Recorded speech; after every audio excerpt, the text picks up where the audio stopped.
Julius puts up a three. And goal!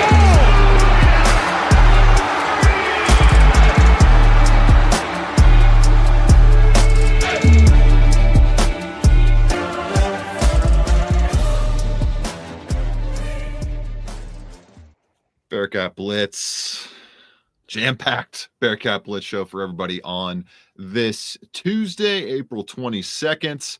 Perfectly timed show schedulings by Neil Meyer and yours truly here, as the Bearcats have 4 different transfers for us to talk about. 2 on the basketball side, 2 on the football side committed, and Joe Cotton on the football side definitively signed over the weekend. All those guys, I would be shocked if they're not officially signed in the coming days and fully confirmed there. But that's the big news to talk about on this show. To start the week, we got Mustafa Tiem, we got Jalen Celestine on the basketball side, and we have Joe Cotton and Daryl Gibson Jr. on the football side of things. We'll break down those additions on the show today, starting with basketball and then closing the show with football. I am, of course, Russ Eltman, your Cincinnati Bearcats on SI reporter, joined by my co-host Neil Meyer from Rivals Cincinnati site, thefrontofficenews.com. Plenty to get to, and don't want to waste any more time. Let's hear some messages from our great sponsors and then get into the show after this on Bearcat Blitz.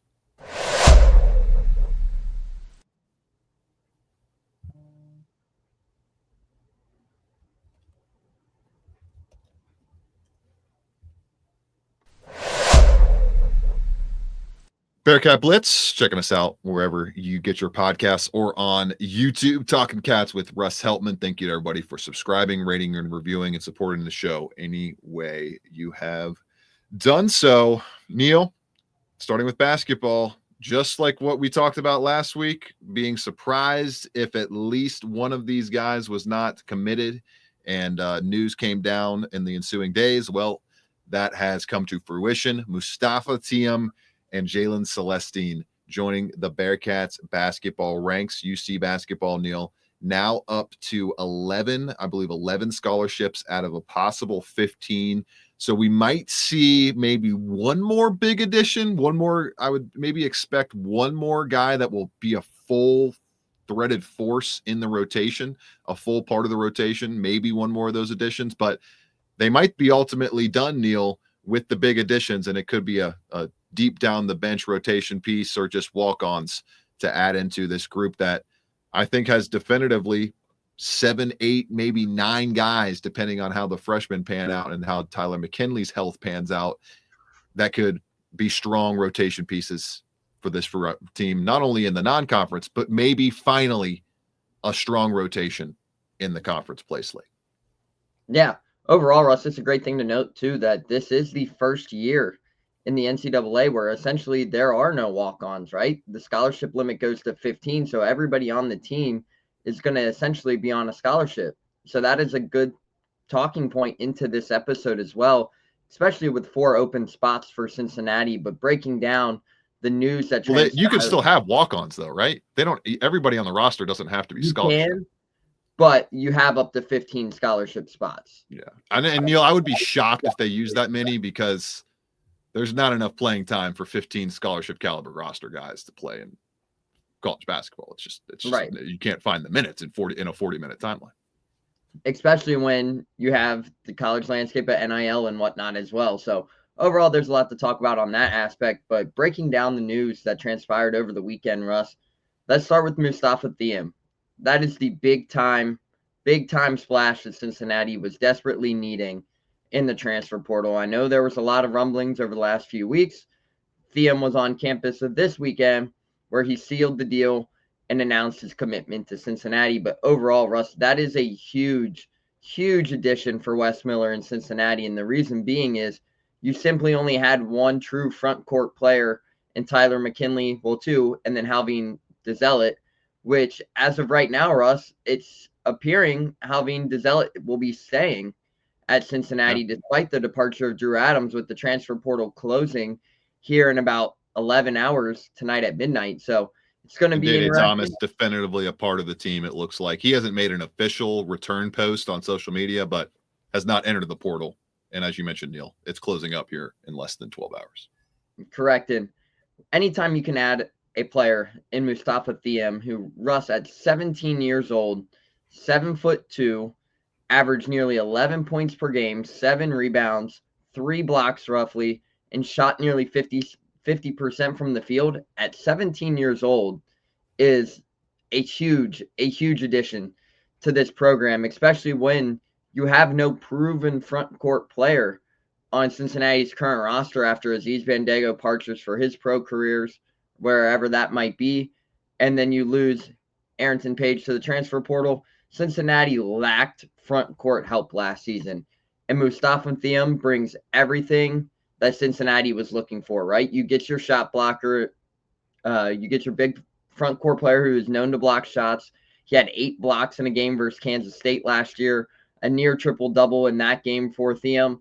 But on top of it, you get your offensive player who also has you get your front court player who also has an offensive bag, meaning he can go out there, he can get himself a bucket, he can shoot the 3 ball. He shot nearly 30% from behind the arc last year.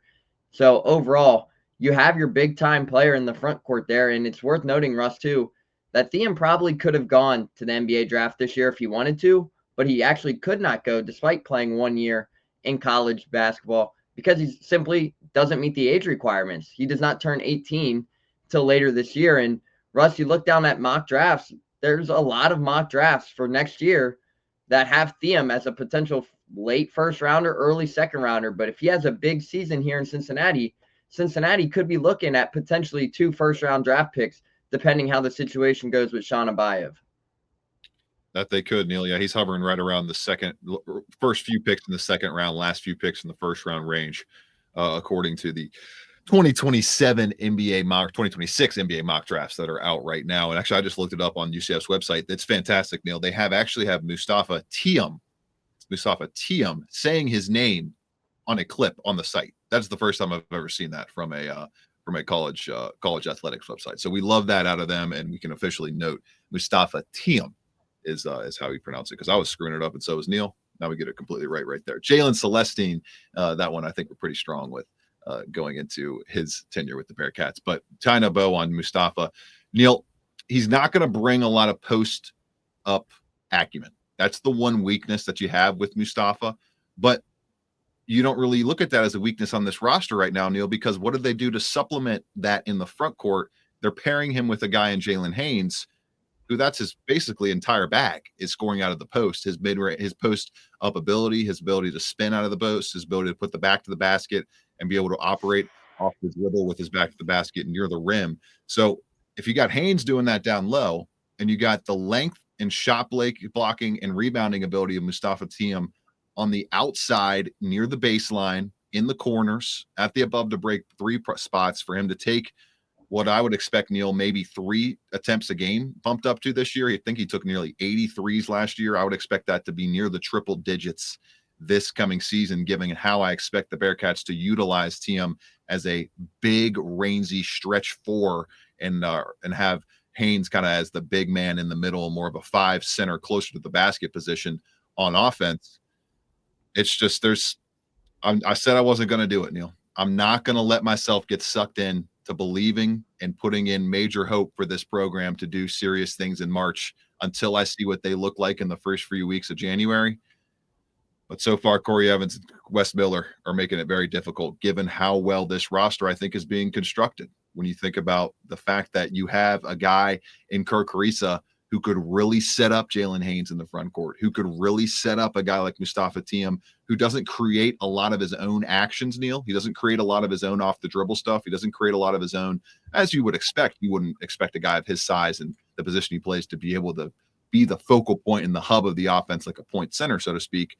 But you don't really need that ability out of him at all, because you have so many ball handlers and creators in Day Thomas, in Kirk Carissa, in Jizzle James, that can operate out of the front court. I mean, the pick and pop ability of Thiem, Neil, and the pick and roll ability mixed with the dangerous aspect of his jump shooting is going to make it way more difficult for teams to crowd the paint and collapse in on the rim like they did so often on some of those lesser timed lobs to Aziz Bandaogo last season. The player in Aziz Bandaogo, Neil, I don't believe took 5 or even double-digit threes in his UC career, let alone the 70 plus we saw from Tion last season. So a really, really huge addition, Neil. The best transfer addition of the cycle so far. He is rated on 24/7 Sports as the second best center in the entire transfer class behind Jaden Quaintance. And now, Neil, you see sitting with what 24/7 Sports assesses as the 12th best roster additions of any team in the country so far this season. When you think about this offseason, when you think about the additions of Celestine, Tiem, Krisa, Sincere Harris, and Jalen Haynes so far, on top of the top 60 freshmen in Keyshawn Tillery and Sean Abayev. Cincinnati sitting at 12th, just behind Louisville, Tennessee, and USC on the 24/7 Sports team rankings right now. So far, Neil, it's been an amazing offseason for Wes Miller and Corey Evans, and that was buoyed even more by another strong puzzle piece fit in this roster. Neil, the only thing I think they're really missing that could be filled in by Sean Abayev is one of those wing scoring options that you can go to for 12 to 16 points per game. But they got that wing shooting threat that they were needing going into the weekend. And Jalen Celestine, who Neil takes over 50% of his shots from deep, is a career 38% plus 3-point shooter, 6'7", beefy, 215 pounds. This is the kind of swingman 3-4 position player that UC really didn't have much of last season, Neil. And he's got a quick shot, can get it off in a hurry, and is a guy that is going to very much space the floor for Cincinnati and space the floor for hopefully more attacks at the rim and less mid-range jump shooting opportunities for those guys in the front, in the backcourt, namely Day Thomas and Jizzle James. Neil, this is in much more analytically sound roster construction this time around than I think in any offseason so far under Wes Miller, and Jalen Celestine hammers that home with his shooting ability. Yeah, and that's a great point too, Russ. But back to the Aziz Bandaogo-Mustafa Thiem aspect. Aziz Bandaogo only took 2 threes in 2 seasons in Cincinnati, where he went 1 of 2. That is a big-time addition for Cincinnati. Now, seeing Mustafa Thiem is 7'2", shot around 83s a season ago, compared to Aziz Bandaogo only shooting 2 over the last 2 seasons. That is a huge difference in what Cincinnati is able to do on the offensive end. So it's going to be interesting to see how they use that. But it's worth noting that they are 2 different kind of players compared to what Cincinnati was used to with Aziz Bandaogo the last 2 seasons. But then you turn it to Jalen Celestine. Russ, like you mentioned, a 6'7", one of those 3 to 4 kind of players who could play either the 3 or the 4. But he is a very good shooter, career 38% shooter from 3, and has Big 12 experience. And I think that's the biggest thing we talk about, Russ, is you have Big 12 experience, not only in Mustafa Thiem, but Jalen Celestine as well. And it's worth noting that both of them had career highs versus Kansas State last year. So Jalen Celestine had 18 points and 7 rebounds versus Kansas State back in January. 6'7". Now, despite only averaging 7 points and 3 rebounds this season, he has also proven that he can come off the bench and be a very good offensive threat for opposing teams in the Big 12. And that was something Cincinnati lacked, right?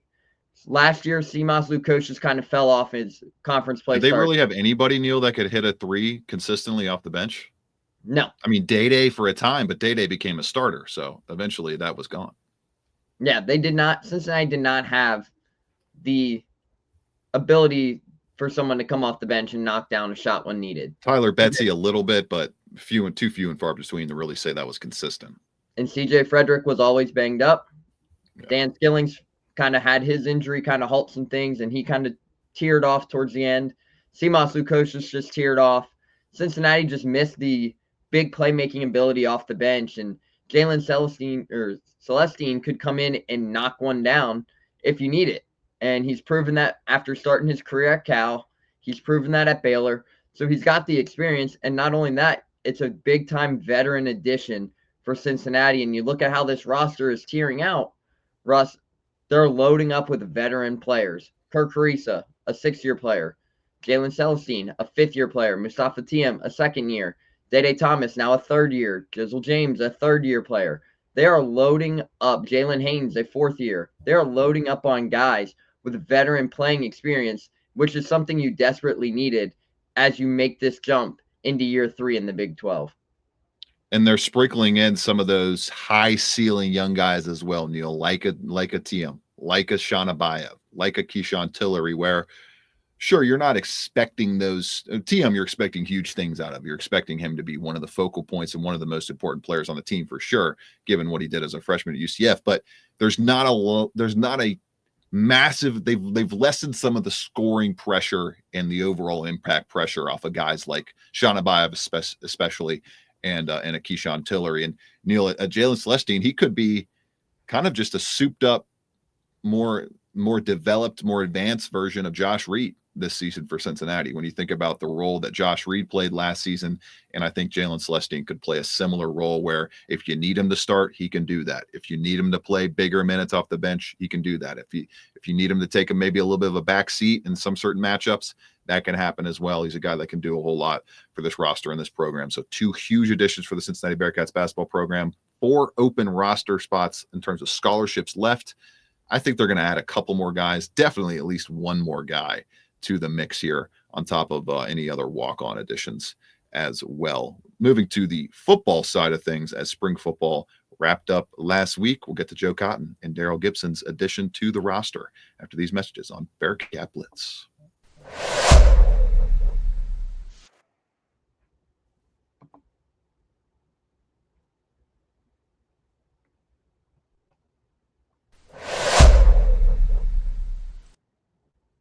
Neil, from the hardwood to the gridiron, we have the Cincinnati Bearcats basketball team bringing in 2 transfers, and the Cincinnati Bearcats football team also brought in 2 transfers. We start with the headliner, a guy that you and I fully expected to become a Bearcat, and it's a kudos to the recruiting staff, the talent acquisition staff, everybody for being in alignment, going after this player early, being there from day one, and getting the job done over a ton of other big interested power conference schools, including the likes of Wisconsin and more. Joe Cotton, the South Dakota transfer offensive tackle. We talked about him last week. Redshirt junior with 2 years of eligibility left. Just played over 1,400 snaps for the Coyotes over the past 2 seasons at the FCS level. 6'7", 310 pounds, Neil.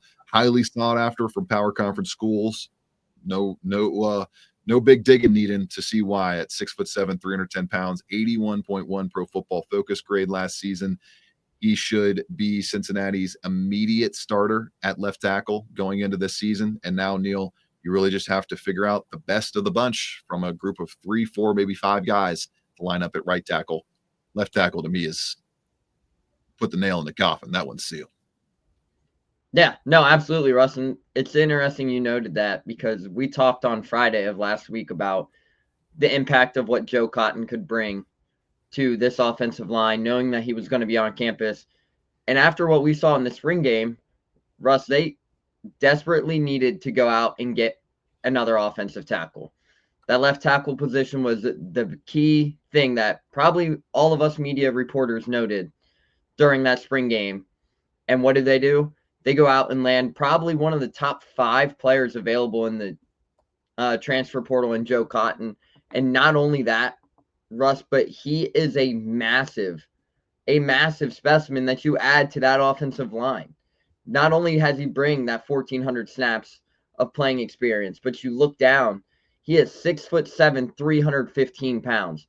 Russ, it's safe to say with a couple months here before fall camp with Nico Palizzetti, we're probably going to look at Joe Cotton playing around 320, 325, if we had to imagine, especially at that size and that frame that he has. I would not be surprised to see him put a little bit more muscle on in the next 3 months before fall camp opens up. But Nico's excited. I know that. He's ready to go. This is a huge addition for Cincinnati because you look at all the offers that Joe Cotton had in the transfer portal. Alabama, Ole Miss, UCF. Probably a list of about 30 schools reached out and said, hey, we want you to come visit. Let's talk. And what happens? We mentioned it. Scott Satterfield and the staff have done a great job at identifying talent, getting them on campus early, and securing the deal. And that is exactly what happened over the weekend with Joe Cotton. Now he has an opportunity to come in here and arguably be Cincinnati's starting left tackle, which is huge. and could be something It that would have to be an unmitigated disaster or injury if he's not the starting left tackle. Correct. It's just the way it is. I mean, the monetary promises that were made, the NIL money that's doled out. I mean, it's signed, sealed, delivered. Joe Cotton will be the left tackle for Cincinnati this coming fall. It would be a shock at this point if he came here. It did not start from day one. The big question is who will move over to right tackle. We'll table that conversation for a little bit later in the summer as we dive into kind of more of the takeaways from spring football and all that good stuff next week once the transfer portal action dies down. And we'll get into that in due time. Daryl Gibson Jr. as well, Neil, joining the Cincinnati Bearcats football outfit in the last week. Gibson comes from the FCS also. He is an Idaho State product, true freshman, has 3 years of eligibility left. So it seems like a guy that they wanted to get in on the ground floor with, develop him with Court Braswell's linebacker system, a system that's taken Jake Golday and turned him into a really good player from the FCS level. And maybe they can take Gibson and do the same after he played in 12 games for the FCS school, took out 21 ball carriers in the process, 21 total tackles in his freshman season, just a 51.9 PFF grade, Neil, on 202 snaps, but 6'3", solid frame. I think there's a lot to work with here. And I think you kind of throw away the PFF grade a little bit, especially for a freshman, just to be able to get out there and get that kind of exposure is really good sign for his career. Yeah, absolutely, Russ. And it's worth noting that Gibson comes in from the FCS level. He'll probably be a depth piece this year, but it's always great to add a guy who played all 12 games as a true freshman, especially where he made an impact. 21 tackles over 12 games. The 6'3", 230-pound linebacker, it's going to be a huge addition and could be another one of those guys where he comes in, gets in the weight room with Nico Palizzetti, really gets to work. And as this linebacker room grows, obviously, there's a lot of veteran guys in there, Jake Golday, Jack Dingle, a lot of veterans in that room. It's going to be interesting to see what kind of role Gibson might have. But if you're Cincinnati, you're pretty excited about this edition as well. And I know we were actually able to reach out to Daryl for a comment about why he picked Cincinnati after announcing on social media, where he told us over at the Front Office News that the coaching staff was a big reason why I committed to Cincinnati. The guys already in the locker room and the school in itself, it felt like a place where I can see myself playing for years to come, which is a great thing to note, especially when you have 3 years of eligibility remaining as well.